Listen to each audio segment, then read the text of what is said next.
और इस सत्संग से हमें दो शिक्षा मिलती हैं।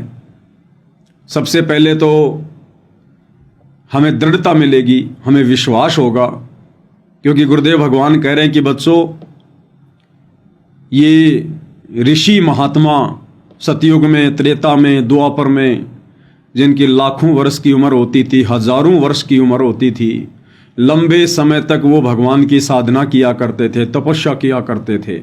किस लिए? अपने विषय विकारों के ऊपर नियंत्रण करने के लिए, क्योंकि विषय विकार भक्ति मार्ग में सबसे ज़्यादा बाधक होते हैं।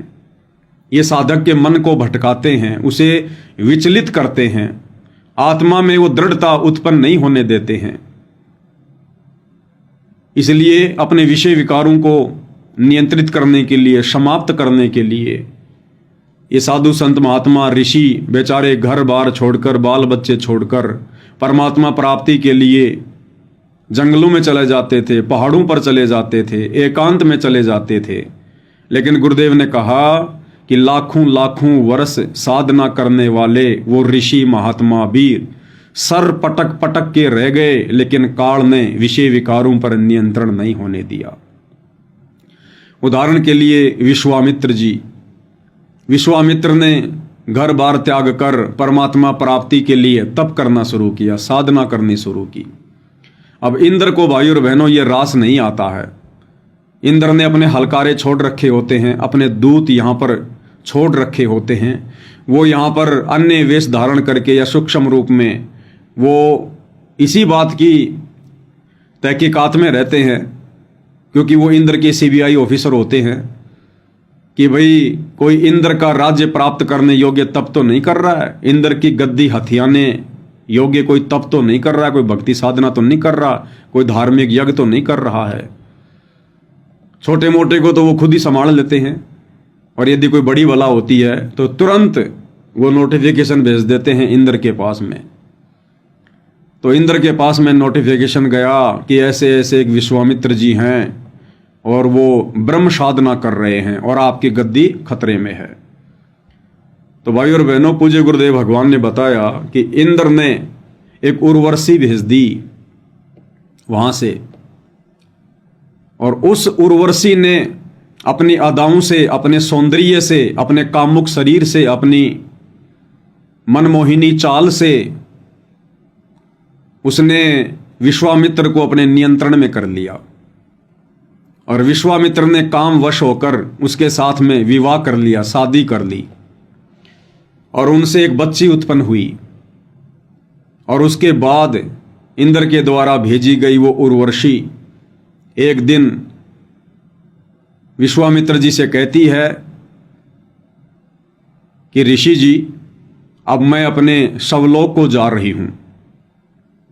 तो विश्वामित्र समझ नहीं पाया माजरा क्या है। तब उसने बताया, तू काहे का साधक है, तू काहे का भगत है, मैं तो तेरी भक्ति खंडित करने के लिए आई थी, इंद्र के द्वारा भेजी गई उर्वशी हूं, और संभालिए अपनी बच्ची, और मैं चली अपने लोक को। उसके बाद गुरुदेव ने बताया, वो विश्वामित्र सिर पटक रहा है, सिर पीट रहा, फिर वो बनी बनाई साधना उसने अपनी बर्बाद कर दी। तो भाई और बहनों, इसी प्रकार न जाने सतयुग से लेकर द्वापर तक कितने बड़े बड़े ऋषि महात्मा साधु संत हुए हैं, और अपनी भक्ति को सफल करने के लिए उन्होंने विषय विकारों पर कंट्रोल करने के लिए कठोर तप किए, साधना की, परंतु वो भी विषय विकारों पर नियंत्रण प्राप्त नहीं कर पाए। जबकि वो तो बड़े संयम में रहा करते थे, पर नारी को माँ बहन की दृष्टि से देखा करते थे। उस समय का खाना पीना भी इतना बिगड़ा हुआ नहीं था, उनके आचार विचार भी आप और हमसे लाखों गुना अच्छे थे। उस समय का वातावरण भी बहुत अच्छा था, उसके बावजूद भी वो इन विकारों पर कंट्रोल नहीं कर पाए, क्योंकि वो जिस भगवान की भक्ति करते थे, वो जिस भगवान की पूजा करते थे, भक्ति करते थे, वो पूर्ण परमात्मा नहीं है। वो तो खुद जीव को विषय विकारों के षड्यंत्र में बांध के रखता है। कहते हैं ना कि बकरे की मां कब तक खैर मनाएगी, अंत में तो उसको कटना ही कटना है। और दूसरी बात गुरुदेव भगवान कहते हैं कि बकरा या बकरी यदि किसी कसाई से अपनी जान की मिन्नत मांग रहा है तो वो सबसे बड़ा मूर्ख है। तो इसी प्रकार ये जितने भी साधु संत महात्मा थे, ये तत्व ज्ञान के अभाव में, पूर्ण सतगुरु के अभाव में, शास्त्र अनुकूल सत भक्ति के अभाव में, ये इस ब्रह्म से, इस काल से ही मोक्ष की डिमांड कर रहे थे, विषय विकारों को कंट्रोल करने की प्रार्थना कर रहे थे। तो भाइयों और बहनों, ये काल तो अग्नि है, अग्नि, आग। और जिस व्यक्ति ने आग से बचना है उस व्यक्ति ने से उससे दूर हटना पड़ेगा। लेकिन ये ऋषि संत महात्मा इसी अग्नि को बर्फ समझकर और उसकी ओर बढ़े चले जा रहे थे कि हमें शीतलता मिलेगी, शीतलता मिलेगी। लेकिन उनको बेचारों को क्या पता था कि तुम इस अग्नि की तरफ जा रहे हो, ये तो काल है, ब्रह्म है, इसकी साधना से तो तुम जल के भस्म हो जाओगे, लक 84 में जाओगे। तो भाइयों और बहनों, आप और हमारे ऊपर, वर्तमान कलयुग की बिचली पीढ़ी वाले हम जीवों पर अगर देखा जाए तो ये कलयुग का घोर समय चल रहा है। और इस समय हम जितने भी साधक हैं, जितने भी भगत हैं, उन सतयुग, त्रेता और द्वापर युग वाले ऋषि संत महात्माओं की तुलना में अगर आचार विचार से हम तुलना करें, व्यवहार से हम तुलना करें, तो हम उनके पैर के अंगूठे के बराबर भी नहीं है, अंगूठे के बराबर भी। और उसके बावजूद हमें पूर्ण परमात्मा मिले। लाखों वर्ष साधना करके वो ऋषि संत महात्मा पूर्ण परमात्मा तो छोड़ो, काल की छाया के दर्शन भी नहीं कर पाए। और वर्तमान समय में आप और हमें पूर्ण ब्रह्म परमात्मा, काल के भी पिता कबीर देव सतगुरु रामपाल जी हमें साक्षात दर्शन दे रहे हैं। हमारे सतगुरुदेव भगवान के रूप में धरती पर प्रकट हैं, हमें उपदेश दे रहे हैं, हमें प्यार दे रहे हैं, आशीर्वाद दे रहे हैं, हमारी अनेक गलतियों को माफ कर रहे हैं, हमें सत भक्ति मार्ग दे रहे हैं, मोक्ष प्राप्ति का मार्ग दिखा रहे हैं। तो भाइयों और बहनों, आप और हम कितने खुश नसीब प्राणी हैं।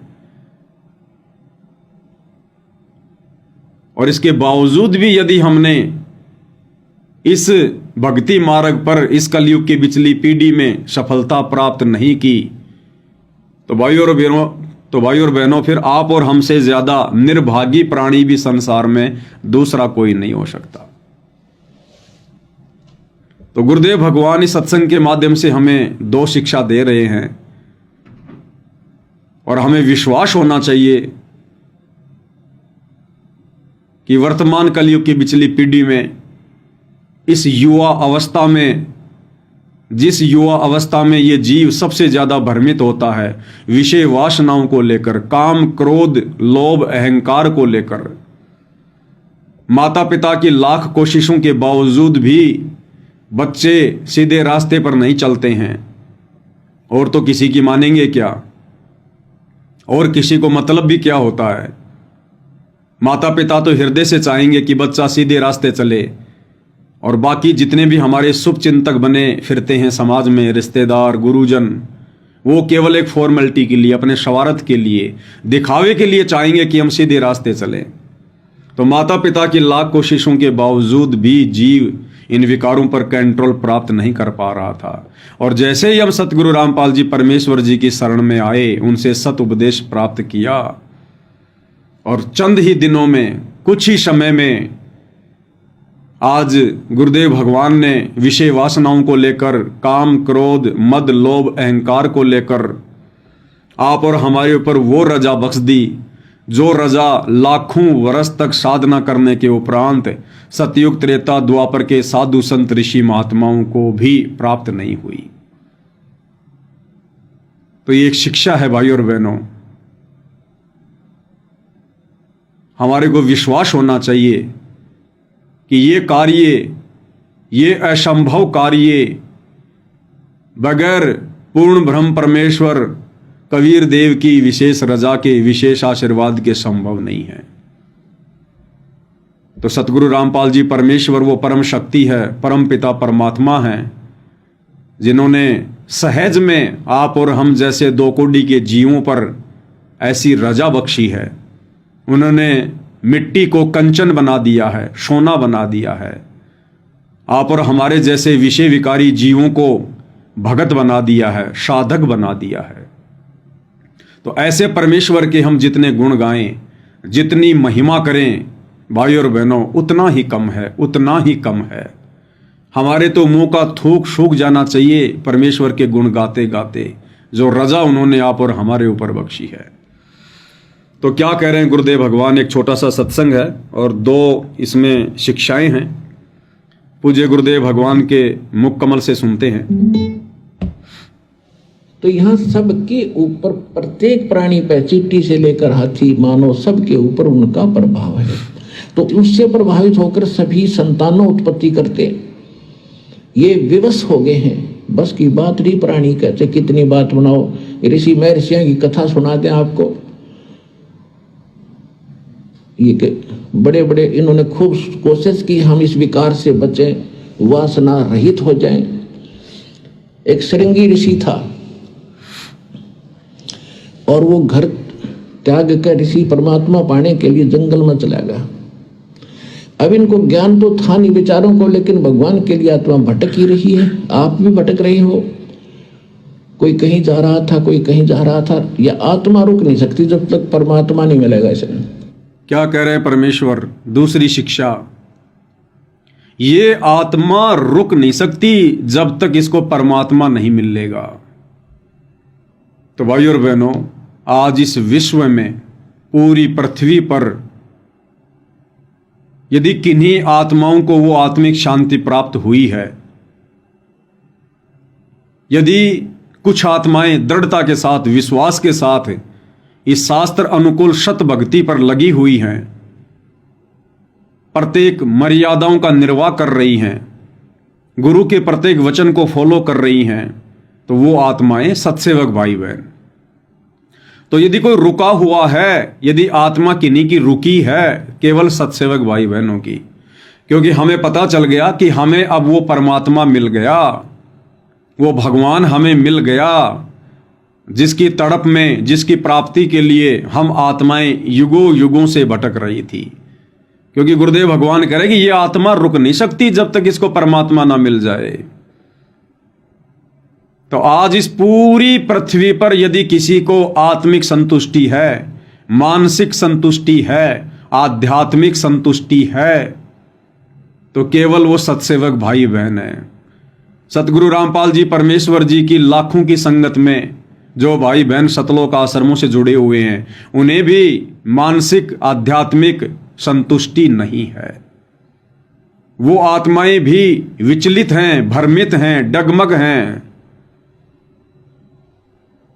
उन्हें जब चाहे श्री राम की पूजा करवा लो, जब चाहे श्री रामपाल जी की पूजा करवा लो, उनसे आप चाहे धनाना में बैडमिंटन का स्टेडियम बनवा लो, चाहे आश्रम में बहुत बड़ा हॉस्पिटल खुलवा लो, चाहे जाटों के आरक्षण में बैठा दो, चाहे गुंडों की सीबीआई जांच का समर्थन करवा दो, चाहे अन्नपूर्णा मुहिम के नाम पर श्वासों को बर्बाद करवाने के लिए गांव गांव उनसे परेड करवा लो।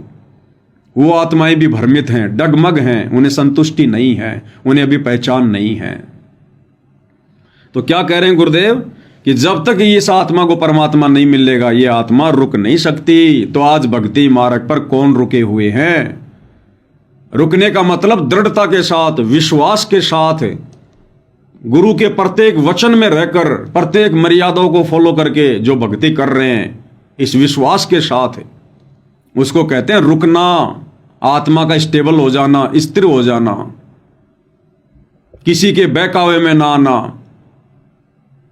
कोई कितना ही भ्रमित क्यों ना करे गुरु का नाम लेकर, गुरु का आदेश बताकर, लेकिन मन में तनिक भी दोष उत्पन्न ना होना, गुरु वचन को तोड़ने की स्वप्न में भी ना सोचना कि भैया हमें गुरुदेव भगवान ने जो अपने सत्संगों में बता दिया, समझा दिया, जो दिशा निर्देश उन्होंने अपने प्रवचनों में दे दिए, आज वर्तमान में उनकी गैर हाजिरी में हम उन प्रवचनों को, उन सत्संगों को ही अपना गुरु मानकर भक्ति करेंगे। हम उनके बेटा बेटी के चक्कर में आने वाले नहीं, हम किसी कोऑर्डिनेटर के बहकावे में आने वाले नहीं हैं, हम किसी पीले पर्चे को गुरु का आदेश मानकर मूर्खों की भांति भेड़ चाल में चलने वाले नहीं हैं।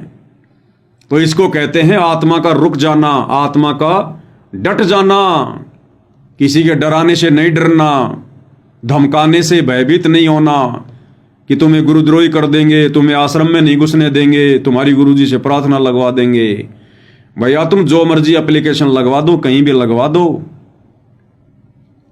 जब तक गुरुदेव भगवान साक्षात हमारे सामने नहीं होंगे तब तक हम उनके सत्संगों को ही आधार बनाकर चलेंगे, अपना गुरु मानकर चलेंगे। बाकी हम किसी के बहकावे में आने वाले नहीं हैं। तो इसको कहते हैं आत्मा का रुक जाना, आत्मा का डट जाना, क्योंकि अब हमें परमात्मा मिल चुके हैं। तो हम भटक ही रही है, आप भी भटक रहे हो। कोई कहीं जा रहा था, कोई कहीं जा रहा था। यह आत्मा रुक नहीं सकती जब तक परमात्मा नहीं मिलेगा इसमें। यह आत्मा रुक नहीं सकती जब तक परमात्मा नहीं मिलेगा इसमें। यह आत्मा रुक नहीं सकती जब तक परमात्मा नहीं मिलेगा इसमें। ये आत्मा रुक नहीं सकती जब तक परमात्मा नहीं मिलेगा इसमें। तो ये आत्मा परमेश्वर के आशीर्वाद से हम सत्सेवक भगत भाई बहनों की रुकी है। इसलिए गुरुदेव भगवान की जितनी महिमा की जाए, जितने उनके गुणगान किए जाएं भाई और बहनों, उतना ही थोड़ा है। और सतगुरु की महिमा का मौका तो युगों युगों के बाद मिलता है। युगों युगों उपरांत किन्हीं विशेष आत्माओं को, सतलोक के लिए अधिकारी आत्माओं को, ये सबके नसीब में नहीं होता है। पहली बात तो गुरु को परमात्मा के रूप में ज्ञान को आधार बनाकर हृदय से स्वीकार करना, ये सबसे बड़ा महाभारत है, सबसे बड़ा महाभारत है। कहने को तो सभी कहेंगे हमारे गुरुजी भगवान है, हमारे गुरुजी परमात्मा हैं, हमारे गुरुजी साक्षात कबीर जी आए हुए हैं। लेकिन भाई और बहनों, जब गुरु को परमात्मा मानने का समय आता है, जब वो परीक्षा का समय आता है, उस समय लोग फिर जून के महीने में एक दाढ़ी मूंछ वाले कागज के टुकड़े को, कबीर जी की समझे जाने वाली दाढ़ी मूंछ वाली मुर्दा फोटो को अपना बाप मान लेते हैं, कबीर मान लेते हैं, भगवान मान लेते हैं, और उस कागज के टुकड़े को भोग लगाते हैं। उस कागज के टुकड़े को कबीर भगवान मानकर जून में उसका प्रकट दिवस मनाते हैं। बताओ अब कहाँ गया उनका ज्ञान, जो कहते थे कि हमारे गुरुजी कबीर जी हैं, हमारे गुरुजी परमात्मा हैं, परमेश्वर हैं। बंदी छोड़ सतगुरु रामपाल जी भगवान की जय, जो अपने गुरुजी को भगवान कहते हैं। और जब आता जून का महीना तो एक कागज के टुकड़े नकली कबीर को भगवान मान लेते हैं। तो भाई और बहनों, जुबान से कहना अलग बात है और हृदय से गुरु को परमात्मा स्वीकार करना ये अलग बात है। और गुरुदेव भगवान ने अपने प्रवचनों में, अपने सत्संगों में ये बात हमें समझाने में कोई कमी नहीं छोड़ी, कोई कसर नहीं छोड़ी। देखो, गुरु संकेत ही करेगा। भाई और बहनों, ये मनुष्य योनि 84 लाख योनियों में नहीं आती है, 84 लाख योनियों से भिन्न है। गुरुदेव भगवान अनेक बार सत्संग में जिक्र करते हैं कि बच्चों, आपको जो 84 लाख योनियों से भिन्न एक ये मनुष्य योनि मिली है, ये 84 लाख योनियों से भिन्न शरीर है। परमेश्वर ने हमें अपने जैसा रूप दिया है। वे नारायण हैं तो हम नर हैं, हम उनके अंश हैं, हम उनके प्रतिबिंब हैं, उनके स्वरूप हैं। एक सत्संग में परमात्मा कहते हैं कि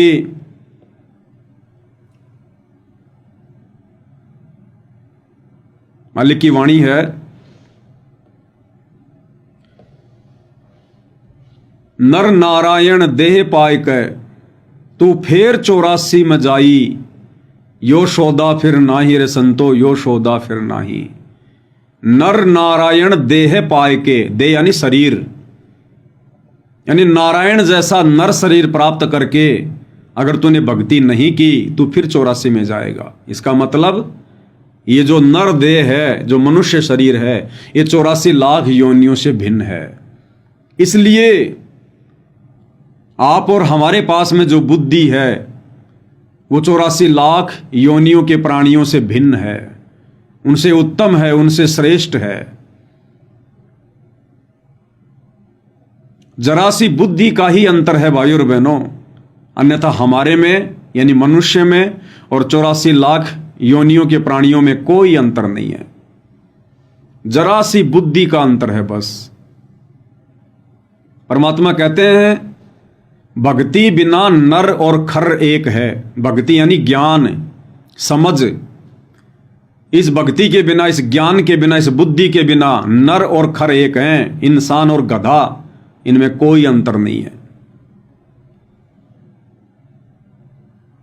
देखो जितने भी पशु पक्षी हैं, 84 लाख योनियों के प्राणी हैं, हम सब अपनी खुली आंखों से देख रहे हैं, वो निवस्त्र घूमते हैं, उनको कोई शर्म नहीं है, नंगे घूमते हैं वो।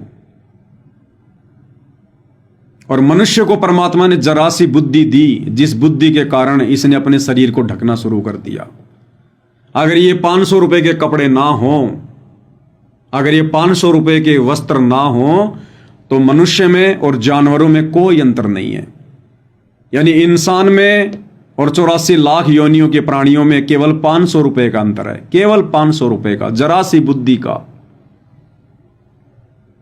84 लाख योनियों के प्राणी खुले में सहवास करते हैं, शारीरिक संबंध बनाते हैं। मनुष्य ने जरा सी बुद्धि प्राप्त करके एक झोपड़ी डाल ली, एक 4 दीवारी बना ली, एक मकान बना लिया। बस इतना सा अंतर है। वो 1-2 लाख रुपए के मकान का अंतर है जानवर में और इंसान में। 84 लाख योनियों के प्राणी जमीन पर फेंका हुआ टुकड़ा खाते हैं, चारा खाते हैं। और ये मनुष्य शरीरधारी प्राणी ये 100 रुपए की एक थाली में भोजन कर लेता है, 50 रुपए की कटोरी में सब्जी खा लेता है। बस इतना ही अंतर है जानवर में और इंसान में, 50 रुपए का। तो परमेश्वर ने हमें जरा सी बुद्धि उत्तम दी है। और ये बुद्धि क्यों दी है, किस लिए दी है, इसका एक ही कारण है। बाकी क्रिया तो हम इंसान भी वही करते हैं जो जानवर कर रहे हैं। जानवर भी पैदा होते हैं, हम भी पैदा होते हैं। बचपन में वो भी नादान होते हैं, इंसान के बच्चे भी नादान होते हैं। युवा होकर जानवर के बच्चे भी शारीरिक संबंध बनाते हैं। बड़े होकर इंसान के बच्चे की भी शादी होती है, वो भी शारीरिक संबंध बनाता है। बच्चे उत्पन्न जानवरों के भी होते हैं और इंसानों के भी होते हैं। मोह ममता, प्यार प्रेम लगाव अपने बच्चों के प्रति जानवरों में भी होती है, हम इंसानों में भी होती है। ये हाड़ मांस का शरीर जिसमें टट्टी पेशाब लार थूक भरा हुआ है, ये जानवरों में भी है और ये इंसानों में भी है। राग द्वेष ईर्ष्या ये जानवरों में भी है, इंसानों में भी है। और अंत में किसी न किसी बहाने वो जानवर भी मरते हैं और किसी न किसी बहाने इंसान भी मरता है।